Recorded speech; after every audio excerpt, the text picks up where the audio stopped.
بسم اللہ الرحمن الرحیم۔ میں نے آج جس موضوع کے اوپر گفتگو کرنی ہے وہ موجودہ صورتحال کو دیکھتے ہوئے صلہ رحمی اور قطع تعلقی کے متعلق ہے، چونکہ ہمیں صلہ رحمی کرنے کا قرآن نے حکم دیا ہے اور احادیث طیبہ بھی صلہ رحمی کے متعلق بہت ساری آئی ہیں۔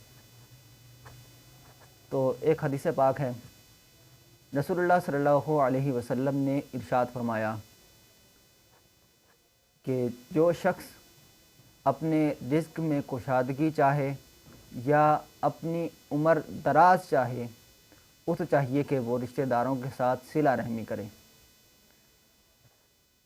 اور عموماً ہمارے معاشرے میں ہوتا کیا ہے کہ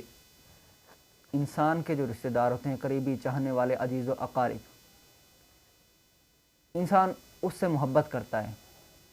لیکن اس کے برعکس اگر دیکھا جائے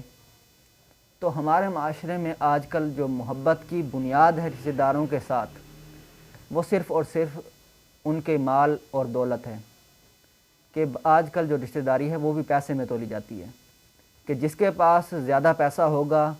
اسی کے ساتھ ہم نے زیادہ رشتہ داریاں رکھنی ہیں، اور جس کے پاس پیسہ نہیں ہوگا اس سے ہم نے قطع تعلقی ہی رکھنی ہے، اس سے بول چال ہی بند کر دینی ہے۔ تو آج کل ہمارے ہاں رشتہ داری کا جو معیار ہے، خون کے رشتوں کا جو معیار ہے، وہ صرف پیسہ ہے، جبکہ اللہ کے نبی نے فرمایا کہ جو شخص اپنی عمر میں بھی کشادگی چاہتا ہو، رزق میں بھی کشادگی چاہتا ہو، اسے چاہیے کہ وہ رشتہ داروں کے ساتھ صلہ رحمی کرے۔ یہاں پر رسول اللہ نے یہ نہیں فرمایا کہ ان رشتہ داروں سے صلہ رحمی کیجیے جو امیر ہوں، بلکہ رسول اللہ نے مطلق فرمایا کہ تمام کے تمام رشتہ داروں کے ساتھ صلہ رحمی والا سلوک کیا جائے۔ اور یہ تو آج کل ہی ٹرینڈ شروع ہو چکا ہے کہ جس کے پاس پیسہ ہوگا اسی کے پاس ہم نے جا کے بیٹھنا ہے، اور جس کے پاس پیسہ نہیں ہوگا وہ تو غریب ہے، ہمارے اسٹیٹس کا نہیں، ہمارے اسٹینڈرڈ کا نہیں ہے۔ تو اس طرح کا ٹرینڈ آج کل ہمارے معاشرے میں شروع ہو چکا ہے، اور بہت ہی کبھی ٹرینڈ یہ شروع ہو چکا ہے۔ حالانکہ ہم جس معاشرے سے تعلق رکھتے ہیں وہ معاشرہ اسلامی معاشرہ کہلاتا ہے، اور ہمارا ملک اسلامی جمہوریہ پاکستان ہے، تو جس کی بنیاد اسلام پہ ہو اور اس ملک میں لا دینیت پھیلی ہوئی ہو اور قطع تعلقی عام ہو چکی ہو اور صرف نام کے ہی مسلمان کہلاتے ہوں، تو وہ بتائیں کہ وہ معاشرہ کس طریقے سے ترقی کرے گا۔ تو دوسری چیز قطع تعلقی کیا ہے، کہ رشتہ داروں کے ساتھ قطع تعلقی کر دی جائے، ان سے بول چال بند کر دی جائے، تو اس کی بھی احادیث طیبہ کے اندر مذمت آئی، بلکہ اللہ تعالیٰ نے قرآن مجید کے اندر ارشاد فرمایا کہ وَيَقْطَعُونَ مَا أَمَرَ اللَّهُ، اور وہ اللہ کے حکم کو کاٹتے ہیں، کہ جس کا اللہ نے جوڑنے کا حکم دیا، اور زمین میں فساد مچاتے ہیں۔ تو یہاں پر اللہ کے حکم کو کاٹنے سے مراد یہ ہے قطع تعلقی کرنا، کیونکہ اللہ تعالیٰ نے تو حکم دیا ہے کہ قطع تعلقی نہ کی جائے، صلہ رحمی والا سلوک کیا جائے۔ اور یہ جو طریقہ، یہ جو آیات نازل ہوئی تھی، یہ تو نازل ہوئی تھی یہود و نصارہ کے متعلق، کہ وہ قطع تعلقی کر دیا کرتے تھے اپنے رشتہ داروں کے ساتھ اور زمین کے اندر فساد مچایا کرتے تھے، منافقین کا یہ طریقہ تھا۔ لیکن افسوس کی بات تو یہ ہے کہ آج ہمارے معاشرہ اسی دلدل کے اندر پھنس چکا ہے،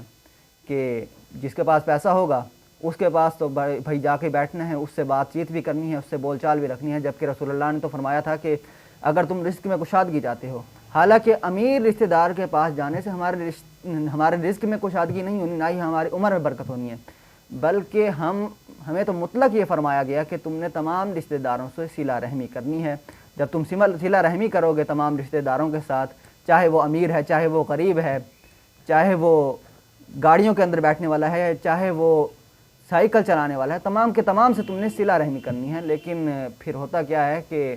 ہم تو جاتے ہیں ان امیروں کے پاس یہ دیکھنے کے لیے کہ کہیں سے ہمیں وہ پیسہ دے دیں گے یا کوئی ہماری امداد کر دیں گے، ہم نے صرف امیروں کے پاس جانا ہے، صرف انہی سے بات چیت کرنی ہے، وہ ہمارے اسٹینڈرڈ کے ہیں۔ تو قطع تعلقی کے متعلق نبی کریم علیہ الصلوۃ والسلام نے کیا فرمایا؟ حضرت جبیر بن مطعم رضی اللہ تعالیٰ عنہ حدیث کے راوی ہیں، مسلم شریف کی حدیث ہے، فرماتے ہیں کہ رسول اللہ صلی اللہ علیہ وسلم نے ارشاد فرمایا قطع تعلقی کرنے والا جنت میں داخل نہیں ہوگا۔ تو اسی سے اندازہ لگا لیں کہ ہمارے معاشرہ کس حال میں پھنسا ہوا ہے اور کس طرح پھنستا ہی جا رہا ہے، مجال ہے کہ وہ اس سے نکلیں۔ تو قطع تعلقی 3 دن سے زیادہ کرنا جائز نہیں، حضرت ابو ہریرہ رضی اللہ تعالیٰ عنہ سے روایت ہے، فرماتے ہیں رسول اللہ صلی اللہ علیہ وسلم نے ارشاد فرمایا کہ قطع تعلقی، قطع رحمی 3 دن کے بعد جائز نہیں، یعنی ناراضگی ہوتی ہے بندے کی، تھوڑی ہی دیر کے لیے ناراضگی ہو، اس کے بعد پھر دوبارہ بندہ بات چیت شروع کر دے، لیکن ہمارے ہاں تو اس کے برعکس ہوتا ہے، کوئی ناراضگی بھی نہیں ہوتی، لیکن ہمارے ہاں نہ تو کسی رشتہ دار جو غریب ہیں ان کا حال پوچھا جاتا ہے اور نہ ہی ان کے پاس جایا جاتا ہے، صرف اس وجہ سے کہ کیونکہ ان کا سٹیٹس جو ہے وہ مالدار نہیں، ان کے پاس پیسہ زیادہ نہیں، اس وجہ سے نہیں جایا جاتا۔ تو اللہ تعالی ہمارے حال پہ رحم فرمائے اور ہم سب کو دین کی صحیح طرح سمجھ عطا فرمائے، آمین۔